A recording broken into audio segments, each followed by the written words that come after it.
নমস্কার, ব্যালকনি গার্ডেনের চ্যানেলে আপনাদের সবাইকে স্বাগত। আমার হাতে আজকে যে গাছটা দেখছেন, দেখুন এই গাছটার নাম হচ্ছে পিস লিলি, আপনাদের অতি পরিচিত গাছ। আজকে এই গাছটা আমি কিভাবে যত্ন করি, আমার সেই অভিজ্ঞতা আপনাদের সঙ্গে শেয়ার করব। একদম A to Z পুরো পরিচর্যা থাকবে আজকের ভিডিওতে।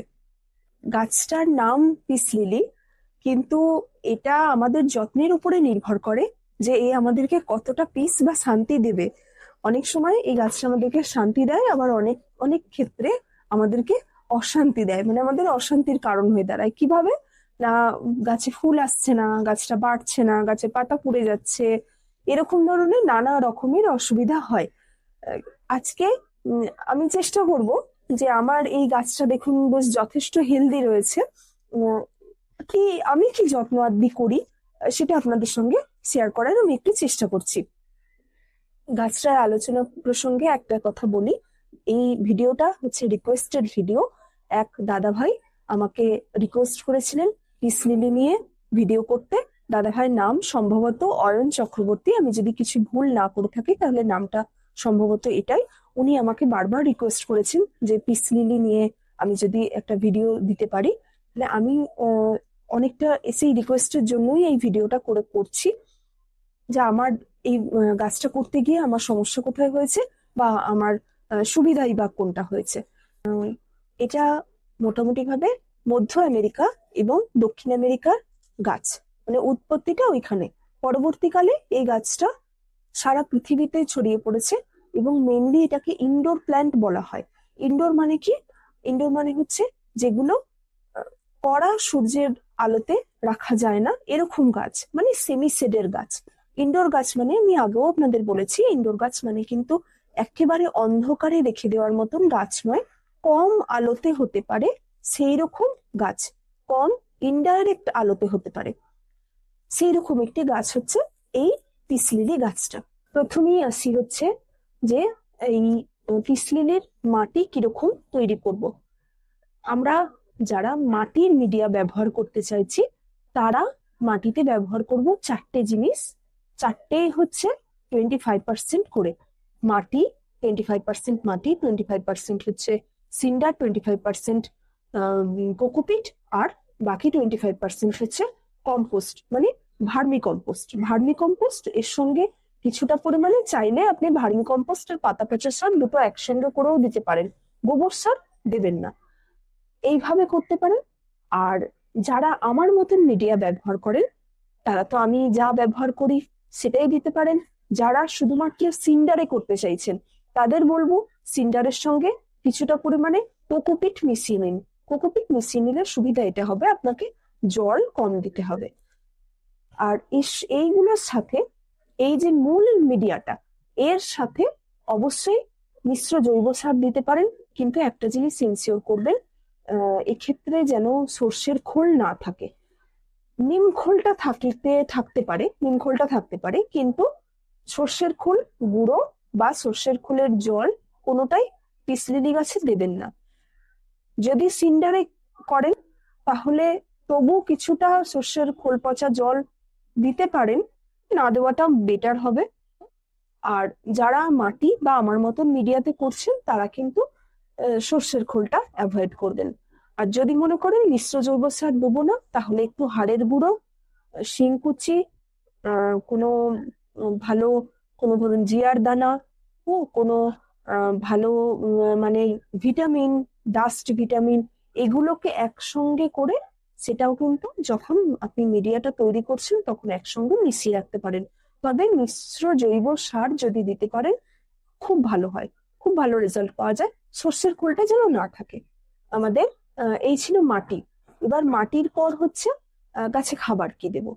গাছে খাবার দিতে পারেন, ওই যে বললাম মাটির মধ্যে যেটা মিশিয়ে দিলেন সেটা তো একটা দিতে পারেন। প্রত্যেক মাসে একবার করে মিক্স জৈব সারটা দিয়ে রাখতে পারেন অল্প করে, আপনার টবের গাছের হাইট এবং গাছের গ্রোথ যেরকম আছে সেই অনুযায়ী, এবং হচ্ছে আপনার টবটা কত বড় সাইজের সেই অনুযায়ী আপনি কিন্তু মিশ্র জৈব সারটা দিতেই পারেন, কোনো অসুবিধা নেই। মিশ্র জৈব সার দিন একবার করে, মাসে একবার করে, বা যদি গাছটা ছোট থাকে একটু বেশি বাড়াতে চাইছেন, আহ, ঘরের মধ্যে না, যাদের একটু বাইরে থাকে, মানে ধরুন ব্যালকনিতে থাকে, জানলার ধারে থাকে, হ্যাঁ, তাদের ক্ষেত্রে বলবো যে 20 দিন ছাড়া, মাসে একবার, মানে 30 দিন ছাড়া না করে 20 দিন ছাড়া এনপিকে, ব্যালেন্স এনপিকেটা স্প্রে করতে পারেন, খুব ভালো রেজাল্ট দেয়।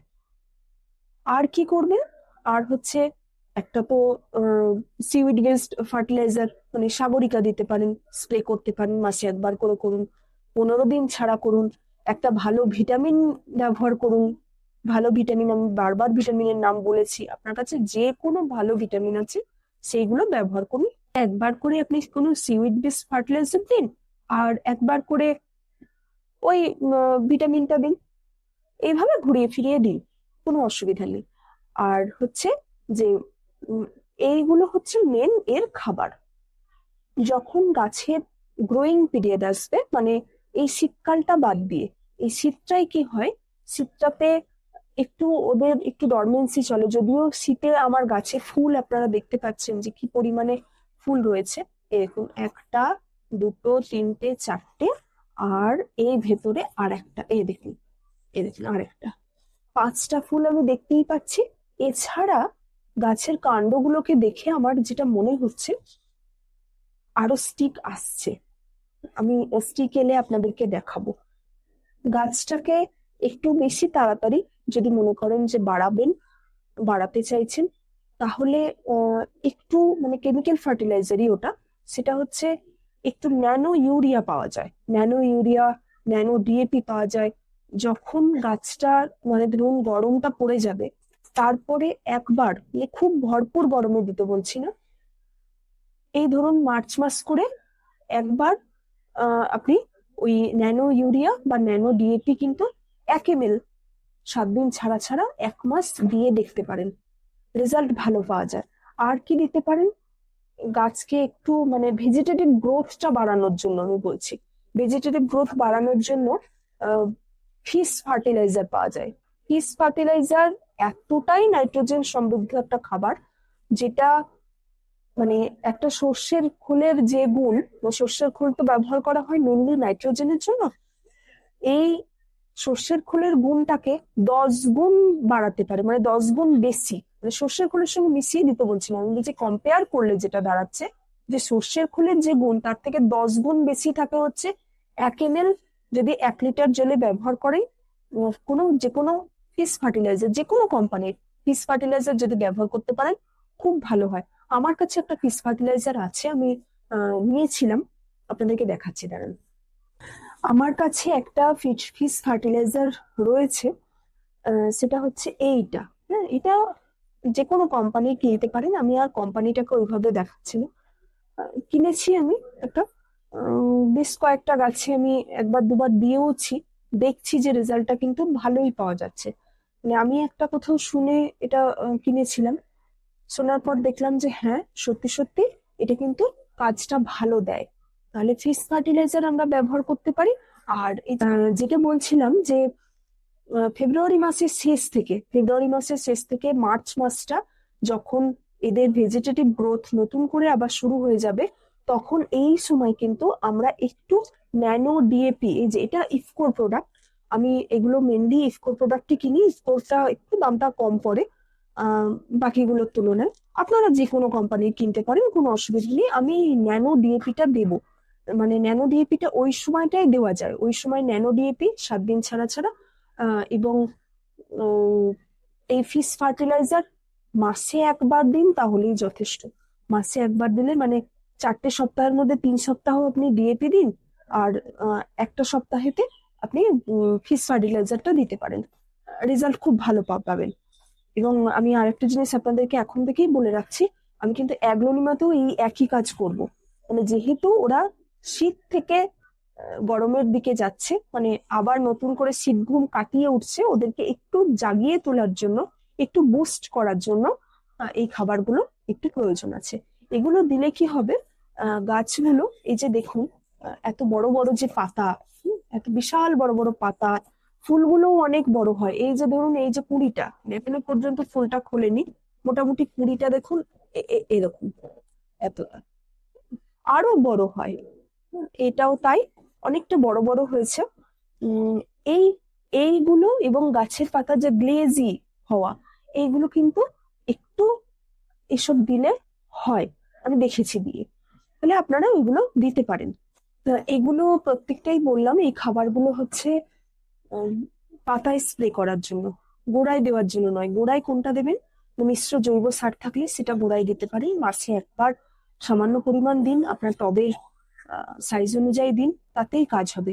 এছাড়া যদি মনে করেন যে আপনি অর্গ্যানিকে থাকবো না, শুধু আমি গোড়াতেও কিছু কেমিক্যাল ফার্টিলাইজার দেব, সেক্ষেত্রে আমি একটা জিনিস দেখাচ্ছি, এটা হাতে রয়েছে, আমি দেখাচ্ছি আপনাদেরকে জিনিসটা কি। এটা আপনারা গোড়াতে দিতে পারেন। এই যে এইটা কি দেখুন, এই জিনিসটা হচ্ছে, এই যে বড় বড় দানাগুলো দেখছেন, এটা হচ্ছে সালফার। ঠিক আছে? এই যে লাল লাল গুলো দেখছেন, এই যে লাল লাল, এগুলো হচ্ছে সুফলা। দোকানে গিয়ে বললেই হবে সুফলা। এই যে কালো কালো দানাগুলো দেখছেন, এই কালো কালো দানাগুলো হচ্ছে সাগরিকা। মানে সাগরিকার একটা হচ্ছে লিকুইড পাওয়া যায়, আর আরেকটা হচ্ছে এরকম দানা দানা পাওয়া যায়, গ্রানুয়েলসটা। এই তিনটে একসঙ্গে মিশানো আছে, একসঙ্গে মিশিয়ে এইটাকে, এটা কিন্তু একটা জিনিস বলি, যখন আপনারা রাখবেন, কিনে এনে রাখবেন, সালফারটাকে এর সাথে মেশাবেন না। ঠিক আছে? সালফারটা মিশিয়ে রেখে দিলে কি হবে, গলে যাবে। মানে যে রাসায়নিক বিক্রিয়াটা হবে, তার ফলে কিন্তু এটা গলে যাবে। কিন্তু আপনারা করবেন কি, যখন করবেন মানে যখন জিনিসটা দেবেন, তখন এইভাবে এটাকে তৈরি করে নেবেন, নিয়ে সঙ্গে সঙ্গে তৈরি করে নিয়ে গাছের গোড়ায় এটা দিয়ে দেবেন। এটা সামান্য পরিমাণ, মানে যেহেতু কেমিক্যাল তো বুঝতেই পারছেন, এটা ধরুন এই এই যে এইটুকু কিন্তু মাসে একবার যথেষ্ট, এর বেশি দেবেন না। দেখে নিন জিনিসটা, আমার যত বড় গাছ, আমার গাছের জন্য এই জিনিসটা কিন্তু যথেষ্ট। এবার হচ্ছে সুফলা, তো জানেন যে সুফলা কি কারণে ব্যবহার করা হয় গাছের।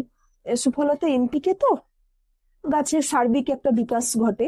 সাগরিকা কেন দেবো? সাগরিকা হচ্ছে ভিটামিনের কাজ করবে। সালফার কেন দেব? সালফার হচ্ছে, এই সালফারটা হচ্ছে অ্যাকচুয়ালি একটা ফাঙ্গিসাইড। যেহেতু পিস লিলি গাছে প্রচুর পরিমাণে ফাঙ্গাল প্রবলেম হয়, আমি আসছি সেই বিষয়ে, সেই জন্য আমরা একটু সাবধান হওয়ার জন্য এটা দেব। এটা দিলে কি হবে, মাটির মধ্যে, মানে যে কোনো মিডিয়াই হোক, মাটির মিডিয়া হোক, আমি যে সয়েললেস মিডিয়াটা ব্যবহার করি সেটা হোক, কিংবা আপনি সিন্ডারে করুন, সেখানেও কিন্তু একটা ফাঙ্গাল প্রবলেমের টেন্ডেন্সি থাকে। এই এটা সালফারটা মাটিতে গেলে কি হবে, ও ওই ফাঙ্গাল প্রবলেমের টেন্ডেন্সিটাকে কমিয়ে দেবে। ওই জন্য এটা দেওয়া। এখানে যেটা আছে, যে পরিমাণ আমার আছে, ধরুন 5টা গাছে দেওয়া হয়ে যাবে এই জিনিসটা। ঠিক আছে? তাহলে এটা আপনারা যারা মনে করছেন যে কেমিক্যাল ফার্টিলাইজার আমরা গোড়াতে দেব, তারা এটা ব্যবহার করতে পারেন, মাসে একবার দিন, 1.5 মাস ছাড়া একবার দিন, তাহলেও চলবে। আর আরেকটা জিনিস বলছি, যারা এটা মানে এই গাছগুলোকে, এই পিস লিলি গাছকে যারা ঘরের ভেতরে রাখেন, তারা কিন্তু এটাকে 1.5 মাস ছাড়া দিন, 1.5 মাস 2 মাস ছাড়া দিন, তাহলেও চলবে। তারা খাবার একটু কম দেবেন। আর যারা আমার মতন, যাদের এরকম মানে বাইরে এরকম ধরনের ভাবে গাছ থাকে, হ্যাঁ, এই যে যেমন এখানে রয়েছে, এরকম যাদের থাকে, তাদের ক্ষেত্রে গাছের খাবারটা একটু বেশি দিতে পারেন, কোনো অসুবিধা নেই। তাহলে খাবার বলে দিলাম, এর বেশি খাবারের কোনো প্রয়োজন নেই, যেহেতু এটা ইনডোর গাছ। এবং এর ফুল যে প্রত্যেক মাসে মাসে ফুটবে এমনও নয়। আহ, এইগুলো দিলে গাছটার ভেজিটেটিভ গ্রোথ ভালো থাকবে, ফুলের সময় এ ফুলও দেবে, স্টিক আসবে, গাছের পাতা গ্লেজ থাকবে, পাতা বড় বড় হবে, সব রকমের হবে। তাহলে এর বাইরে আমি আর কোনো খাবারের দিকে যাচ্ছি না। আর একটা জিনিস দিতে পারেন, যেটা আমি নর্মালি সমস্ত গাছে দিয়ে আপনাদেরকে আগেও বলেছি দেওয়ার জন্য, সেটা হচ্ছে যে চাল ধোয়া জল। একটা অর্গানিক খাবার, মানে ধরুন আপনি সপ্তাহে একদিন যদি জল দেন, তাহলে সপ্তাহে একদিন আপনি চাল ধোয়া জলটা দিতে পারেন, কোনো অসুবিধা নেই।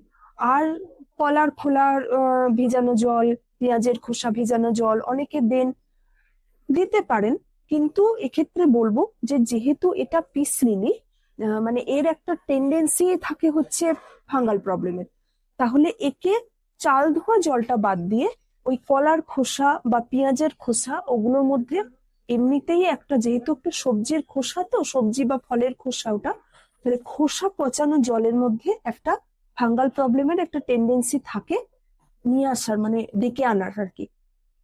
তাহলে ওইগুলো একটু অনেকে দেন, আমি জানি অনেকে দেন, আপনি দিতে পারেন নাও দিতে পারেন। আমি কলার খোসা ভেজানো জল বা পেঁয়াজের খোসা ভেজানো জল আমি দিই না। আমি যেটা দিই চাল ধোয়া জলটা দিই। আমি চাল ধোয়া জল অ্যাগ্লোনিমায় দিই, পিস লিলিতে দিই, যে কোনো বড় গাছে দিই, বোগনভেলিয়াতে দিই, সব গাছে দিই। মানে প্রতিদিন আমার যে চাল ধোয়া জলটা হয় কোনো না কোনো একটা গাছের গোড়ায় ওটা যায়। তাহলে এটা দিতে পারেন, একদম সেফ এবং গাছ ভালো থাকে, কোনো অসুবিধা কিছু হয় না। ফিলোডেন্ড্রনে দিই, সব গাছে দিই। এর বাইরে আর কোনো খাবার গাছের নেই, যা ছিল সব বলে দিয়েছি। এবার আপনারা বলতে পারেন আমাকে যে আপনাদের কাছে হয়তো আমার এই গাছটার থেকে হয়তো আরো অনেক সুন্দর পিস লিলি আছে, তাহলে আপনারা বলতে পারেন আমাকে যে আমি এই খাবারটা গাছকে দিই যেটা খেয়ে গাছটা বড় হয়েছে, তাহলে আমি সমৃদ্ধ হব আপনাদের কাছ থেকে। আহ, আপনারা কিন্তু কমেন্টে অবশ্যই জানাতে পারেন যে এই খাবারটা দিলে গাছটা আরো ভালো রেজাল্ট করবে। আমি শিখবো, আমি সমৃদ্ধ হব। এর পরের পয়েন্ট হচ্ছে গাছে পোকামাকড়। এই গাছে পোকামাকড় আমি নর্মালি কিছু দেখি না, মানে আসলে আমি দেখি না, তার কারণ হচ্ছে আমার কোনো গাছেই কোনো পোকামাকড় নেই। পোকামাকড়ের জন্য আপনারা যদি মনে করেন যে নিম অয়েল স্প্রে করবেন, নিম অয়েল স্প্রে করতে পারেন, 15 দিন ছাড়া ছাড়া একবার করে নিম অয়েল স্প্রে করতে পারেন, ভালো রেজাল্ট দেয়। আমি দিই না, নিম অয়েল দিই না। মেনলি পোকামাকড়ের জন্য আমি যেটা দিই, মানে যাতে না হয় সেজন্য দিই, সেটা হচ্ছে সুপারসোনাটা। সুপারসোনাটা এমন একটা ওষুধ, এটা আপনার পোকামাকড়কেও গাছ থেকে তাড়াবে, গাছের পাতার যে কুঁকড়ে যায়, একটা প্রবলেম থাকে কুঁকড়ে যাওয়ার, কুঁকড়ে যাওয়ার টেন্ডেন্সিটা কাটাবে, প্লাস ও নিজে একটা ভিটামিন, মানে এতগুলো কাজ ও একসঙ্গে করে। মানে ও নিজেই খাবার, নিজেই আবার হচ্ছে কীটনাশক, নিজেই ভিটামিন, মানে একসঙ্গে অনেকগুলো কাজ করে। ওই জন্য আমি সুপার সোনাটাটা দিই, এবং সুপার সোনাটা ওই ধরুন 1 থেকে 1.5 ml করে 1 লিটার জলে মিশিয়ে ব্যবহার করলে খুব ভালো রেজাল্ট পাওয়া যায়, গাছে কোনো প্রবলেম আসবে না। আমি ওইগুলো দিই। সুপার সোনাটা আপনারা যদি ব্যবহার না করে থাকেন দিয়ে দেখতে পারেন। যদি আপনাদের গাছে পোকামাকড় হওয়ার টেন্ডেন্সি বেশি থাকে, ইমিডাক্লোরোপিড যখন প্রত্যেকটা গাছকে দেবেন, তখন একে একবার দিয়ে দিতে পারেন, বেশি লাগবে না। একবার দিন, 1.5 মাস 2 মাস ছাড়া একবার দিন, ইনাফ, কোনো প্রবলেম নেই। কিন্তু যেটা লাগবে সেটা হচ্ছে ফাঙ্গিসাইড, একটা ভালো মানের লাগবে। আমি তো কি ফাঙ্গিসাইড দিই আপনারা জানি। আহ এর আমি অ্যামিস্টার টপ ব্যবহার করি, পাতায় দিই। অ্যামিস্টার টপেরই যেটা, যে মানে জলটা পাতায় দিয়ে দেওয়ার পরে যেটা থাকে, সেটা আমি গোড়াতেও ভালো করে স্প্রে করে দিই। আপনারা চাইলে আর একটা জিনিস করতে পারেন। যদি দেখেন যে একটু ফাঙ্গাল প্রবলেম বাড়ছে মনে হচ্ছে, পাতা বেশি হলুদ হচ্ছে, হ্যাঁ, সেক্ষেত্রে কি করবেন, ব্যাভিস্টিন, আরেকটা ভালো মানের ফাঙ্গিসাইড, ব্যাভিস্টিন জলে গুলে গাছের গোড়াতে দিয়ে দেবেন। গাছের গোড়ায় দিলে ভালো থাকে।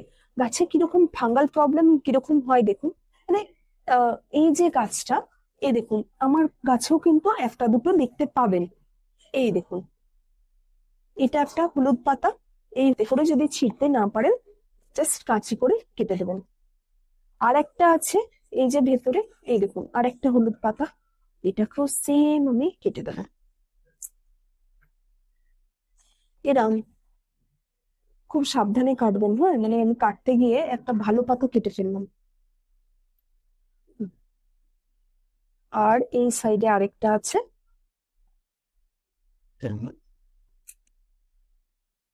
হয়ে গেছে। আর কি করবেন, সেটা হচ্ছে গাছের গোড়াটা খুব পরিষ্কার রাখবেন। গাছের গোড়া পরিষ্কার রাখলে এমনিতেই ফাঙ্গাল প্রবলেম দেখবেন অনেকটা কমে গেছে, অসুবিধা কিছু হবে না, খুব ভালো থাকবে গাছ। এগুলো হচ্ছে এই মানে পিস লিলিকে যত্ন করার মূল জায়গা হচ্ছে এটা, মূল জায়গা। এবার হচ্ছে যাদের কাছে ফুল আসছে না তাদের কথা বলি। দেখুন, যাদের কাছে ফুল আসছে না, প্রথমেই জানেন গাছটার বয়স কত। আপনি গাছটা কিনে আনার পরে গাছটা প্রথম বছরে ফুল নাও দিতে পারে। মানে গাছটাকে ম্যাচিওর হতে হবে, ফুল দেওয়ার মতন হতে হবে, তবে গাছটা গিয়ে ফুল দেবে। যদি দেখেন প্রথম বছর হলো না, পরের বছর যে পরিচর্যাগুলো আমি বললাম সেগুলো সারা বছর নিয়ম মেনে করুন, দেখবেন আপনার গাছে ঠিক ফুল চলে আসবে, কোনো অসুবিধা কিছু হবে না। আর ফুলের যখন সময় আসে, মেনলি ফুলের সময় হচ্ছে আহ গরম পড়ার পর। আমার গাছে এখন ফুল এসছে, তার কারণ হচ্ছে আমার এই গাছটা এইরকম সময়ই ফুল দেয়। আমি কি করব, এরকম সময় ফুল দেবে, আবারও গরমকালে আরেকবার দেবে। তাহলে এই ফুল আসার আগে আপনি একবার 0050 স্প্রে করতে পারেন। ফুল আসার সময়টা শুরু হলে তখন গিয়ে একবার 0050 স্প্রে করবে। বাকিগুলো যেগুলো দিচ্ছেন তার মধ্যেও ফুল আনার জন্য যথেষ্ট পরিমাণ উপাদান আছে, আপনার এমনি এমনি গাছে ফুল চলে আসবে। তাও বলছি একবার 0050 স্প্রে করতে পারেন, ভালো হবে রেজাল্ট, খারাপ কিছু হবে না। কম পরিমাণে দেবেন, পাতা পুড়বে না। এবার আসি গাছটার আলোর প্রসঙ্গে। গাছটাকে রাখবো কোথায়? গাছটা সব থেকে ভালো হয় যেখানে, সেটা হচ্ছে এরকম আমার মতন কোনো ব্যালকনিতে, আর জানলার ধারে। আপনার জানলার ধারে যদি কোনো স্টাডি টেবিল থাকে, তাহলে সেই স্টাডি টেবিলের ওপরে কিন্তু একটা সেরামিক পট দিয়ে এই গাছকে সুন্দর করে বসিয়ে রাখতে পারেন। গাছটা দেখতেও ভালো থাকবে, আলো টালো যথেষ্ট পরিমাণ আসবে। কিন্তু প্রচুর পরিমাণে রোদের মধ্যে গাছটাকে রাখবেন না। প্রচুর পরিমাণে রোদে, মানে রোদের একটু আলোটা একটু কম বেশি হয়ে গেলেই কি হবে জানেন, এরকম ধরনের পাতাটা পড়বে। এই যে এইভাবে দেখুন পাতার কোনাটা, এখানে খুবই সামান্য রোদ পাচ্ছে, তাতেও কিন্তু পাতার কোনা কোথাও কোথাও পুড়ে যাচ্ছে, পাতার কোনা পুড়ছে। তারপরে আপনার পাতা হলুদ হবে, এই ধরনের টেন্ডেন্সি গুলো থাকবে। কিন্তু এর মানে এই নয় যে এই গাছগুলোকে, মানে পিস লিলিকে আপনি একদম অন্ধকার ঘরের মধ্যে রাখবেন। অন্ধকার হলে কি হবে বলুন তো, আলো যদি সাফিসিয়েন্ট না পায়, তাহলে এই যে ফুলগুলো, সুন্দর সুন্দর ফুলগুলো আসছে না, এই ফুলগুলো আসবে না। আপনারা বলেন ফুল আসছে না, ফুল আসছে না গাছে, ফুল আসছে না তার কারণ হচ্ছে আলো কিন্তু ও পাচ্ছে না। আলো পেলে দেখবেন, ফুল আলো পেলে, পর্যাপ্ত খাবার পেলে, পরিচর্যা পেলে ও দিব্যি ফুল ফুটবে। দেখুন আস্তে আস্তে ফুলগুলো সব খুলছে। এই ফুলটা যেমন অনেকটা বড়, স্টিকটা অনেকটা বড় হয়েছে, এখনো অব্দি খুলেনি। সব আস্তে আস্তে আলোটাকে, মানে ভালোভাবে পর্যাপ্ত আলো দিয়ে, রোদ দেবেন না, রোদে রাখলে গাছের পাতা পুড়ে যাবে। তো যারা মনে করছেন যে আমরা উঠোনে গাছ করব, অনেকে উঠোনে পিসলিনি করতে পছন্দ করেন, কিন্তু বলেন যে পাতা পুড়ে যাচ্ছে বা ফুল টুল আসছে না। এমন একটা জায়গায় আপনি গাছটাকে করুন, এই গাছের গ্রোথ কিন্তু আহ, মানে মারাত্মক লেভেলের যেতে পারে। যদি উঠোনে করেন, মাটির মধ্যে করেন, মানে ধরুন উঠোনের মধ্যে কোনো একটা অংশ ছোট করে ঘিরে নিয়ে সেখানে যদি আপনি গাছটা করেন, মানে পুরোপুরি মাটির যে, মানে সেখানে তো আপনার মিডিয়ার কোনো ব্যাপার নেই, একটা মাটির মিডিয়া যেটা বললাম ওইটাকেই মাটির উপর দিয়ে লেয়ার তৈরি করে ওখানে দিতে পারেন, খুব ভালো রেজাল্ট হবে। কিন্তু একটা জিনিস মাথায় রাখবেন, সেইখানে মানে আলোটা যেখানে আপনি গাছটাকে করছেন, সেইখানে যেন রোদ কোনোভাবেই না পড়ে। এমন জায়গা আমাদের উঠোনে তো এরকম অনেক জায়গা থাকে যে জায়গাগুলো কখনোই রোদ আসে না, বা রোদ এলে ওই হয়তো সকালে পূর্ব দিকে রোদটা একবার এলো, তারপরে আর কোনো রোদ এলো না, সারাদিন ছায়া, অথচ আলো আলো হয়ে আছে। এটা উঠোনে যেরকম আলো থাকে সেরকম হয়ে আছে, সেরকম জায়গায় কিন্তু দিব্যি এই গাছটা খুব ভালো হবে। কিন্তু রোদ যেন না পড়ে, রোদ, অতিরিক্ত গরম, হ্যাঁ, এই গাছ কিন্তু সহ্য করতে পারে না। যদি অতিরিক্ত গরম হয় তখন এই গাছটাকে জল দিয়ে স্নান করিয়ে দেবেন। আমি জলের প্রসঙ্গে আসছি। উঠোনেও করতে পারেন, কিন্তু ওইভাবে করুন, ফুল আসবে। ওই রোদটাকে অ্যাভয়েড করুন, আলোটা মেপে গাছটা বসান, যেখানে আলো আপনার পর্যাপ্ত আলোটা থাকবে, কিন্তু রোদ আসবে না। রোদ এলে সে সকালে, ভোরবেলার রোদটা এলো, সকালে একদম সকালে রোদটা এলে তারপর থেকে আর কোনো রোদ আসবে না। জল কতটা দেব? এই গাছে জল খুব বেশি লাগে না, আপনি যে মিডিয়াতে করছেন তার উপরে নির্ভর করছে আপনি জল কতটা দেবেন। যদি সিন্ডার মিডিয়াতে করেন, cinder plus vermi, vermi plus হচ্ছে আপনার কোকোপিট মিশিয়ে একটা মিডিয়া তৈরি করে দিলেন, যেখানে মাটি টাটি কোনো কিছু আর অন্য কিছু থাকলো না, সেখানে জল যেহেতু সিলভার আছে, তাহলে জলটা মোটামুটি একদিন ছাড়া দিলেই মনে হয় হয়ে যাবে। যদি আপনার ওখানে ওয়েদার ড্রাই হয়, যদি মনে হয় যে না আরো লাগছে, পাতা ঝিমিয়ে যাচ্ছে, তাহলে কিন্তু আহ একে জল দেবেন তখন। আর না হলে একদিন ছাড়া ছাড়া দিলে চলবে। যাদের মাটিতে থাকবে বা আমার মতন মিডিয়াতে জল থাকবে, যাদের কোকোপিটটা একটু তুলনায় বেশি, আমার মনে হয় সপ্তাহে 2 দিন, গরমকালে সপ্তাহে 2 দিন জল দিলেই যথেষ্ট। আসলে জানেন তো, পিস লিলি হচ্ছে যারা মানে যাদের কাছে সময় কম, জায়গা কম, হ্যাঁ, আলো খুব বেশি নেই, মানে রোদ নেই, রোদ দিতে পারবো না, এরকম যাদের পরিস্থিতি, মানে অনেকটা আমার সঙ্গে মানে মিলে যাচ্ছে। হ্যাঁ, আমার সময় খুব কম, আমার গাছ রাখার মতন জায়গা খুব কম, আমার ব্যালকনিতে রোদ খুব কম আসছে, এরকম মানুষদের জন্য এই গাছটা কিন্তু একদম উপযুক্ত। তাহলে আমরা মিডিয়াটাকে এভাবেই তৈরি করব যাতে রেগুলার আমাদেরকে জলটা না দিতে হয়। রেগুলার জল দিতে হলে এটা একটা এই সমস্যারই ব্যাপার। কিন্তু সপ্তাহে 2 দিন জল দেবেন, শীতকালে তো সপ্তাহে 1 দিন জল দিন, তাহলেই যথেষ্ট। এই গাছটাকে এখন আমি এই মুহূর্তে কিন্তু শুধুমাত্র সপ্তাহে 1 দিন করে চাল ধোয়া জল দিচ্ছি, তাহলেই হচ্ছে। আর জল যদি বেশি হয়, এর পাতা হলুদ হয়ে যাবে। জল যদি কম হয়, পাতা হলুদ হয়ে যাবে এবং পাতা ঝিমিয়ে যাবে। এবার এই যে পাতাগুলো দেখছেন, পাতাগুলো যদি ঝিমিয়ে যায়, তাহলে কি হবে? এই ফুলগুলো শুকিয়ে যাওয়ার টেন্ডেন্সি বাড়বে। মানে ফুল যদি আপনার গাছে থাকে, তাহলে ফুল শুকিয়ে যাওয়ার টেন্ডেন্সি বাড়বে। আর কি হবে না, ফুল আসবে না, আসবেও কম, ফুল সহজে আসতে চাইবে না। তাহলে জলটা বুঝিয়ে দিন, মানে নিয়ম করে নিন আমি এই সময় জল দেব, তো ওই সময় জল দিয়ে দেবেন। আর জল দেওয়ার জন্য যে সকালেই জল দিতে হবে, অন্য কোনো সময় জল দেওয়া যাবে না, এরকম কোনো ব্যাপার নেই। আমি রাতের বেলাতেও জল দিই, আমি রাত্রি 10:30, 11টার সময়ও গাছে জল দিই। কি করবো, সকালে যদি সময় না হয় তখন দিতে হয় বাধ্য, গাছরা অভ্যস্ত হয়ে যাবে, যেমন দেবেন তেমন অভ্যস্ত হয়ে যাবে। আমি সকালে এখন তো ইদানিং জল দিতেই পারি না গাছে, না, একদম সকালে সময় হয় না আমার, আমি যা কিছু দিই সন্ধ্যের পরে করি।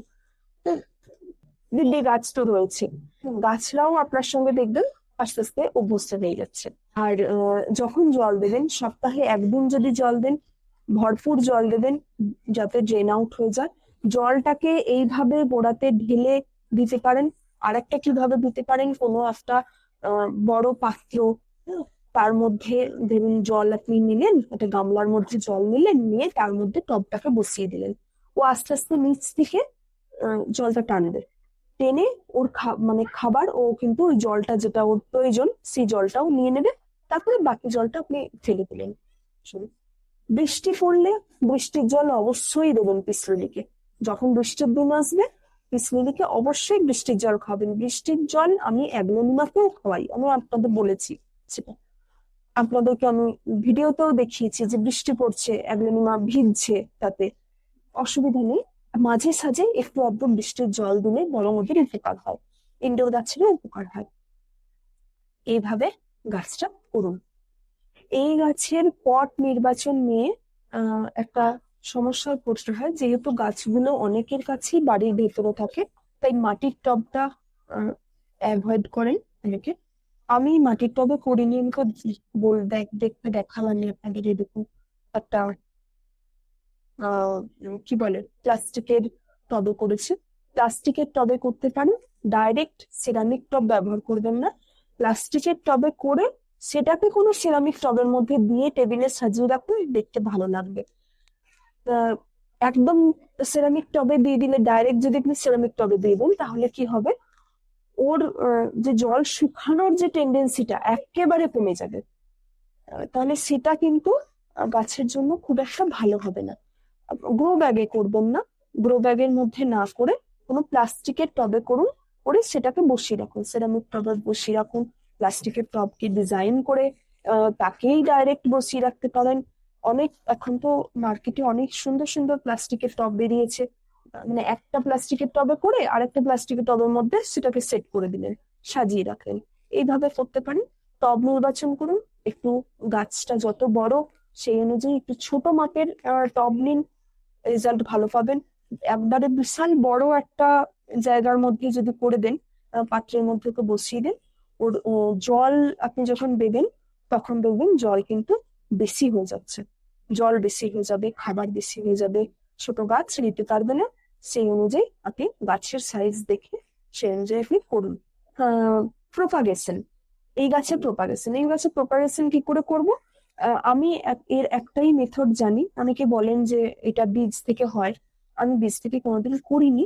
আমি যেটা করেছি সেটা হচ্ছে এর রুট ডিভিশন, মানে গাছটাকে যখন আমি করবো, এবারে আমি যখন গরম পড়ুক আমি করবো, আপনাদেরকে দেখাবে।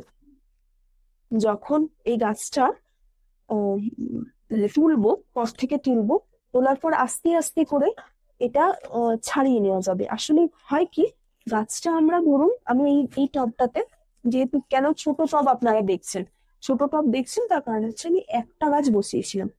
এই টেন্ডেন্সি হচ্ছে পাশ দিয়ে নতুন নতুন গাছ বেরোনো, মানে এ কিন্তু ডাল কেটে দিলে নতুন করে একটা ডাল কাটলে দুটো বেরোবে এরকম কোনো ব্যাপার নেই, এই হচ্ছে পাশ থেকে নতুন গাছ বেরোবে, অনেকটা অ্যাগ্লোনিমারই মতন পাশ থেকে বেরোবে। তাহলে এইভাবে আস্তে আস্তে এ কি করেছে, গোটা টবটাকে ভরে গেছে। গোটা টবটা যেহেতু ভরে গেছে, আমি কি করব, এই গরমটা পড়লে এটাকে তুলে তারপরে এইটাকে ছাড়িয়ে নেব। মানে ধরুন আমার এই টবটার মধ্যে অন্তত বোধহয় 5-6টা গাছ একসঙ্গে হয়ে গেছে।